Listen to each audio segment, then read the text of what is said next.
Evo, ovog trenutka smo saznali da se upravo upokojio njegova svetost, naš patrijarh Pavle, Gospod, da ga upokoji u Carstvu nebeskom.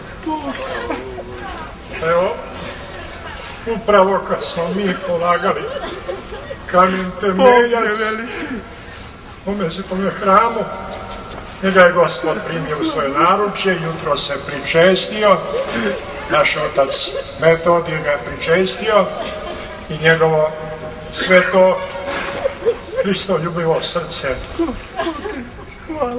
je prestalo da kuca. Gospod da mu podari carstvo nebesko, oblažen mu speni vječni pokoj.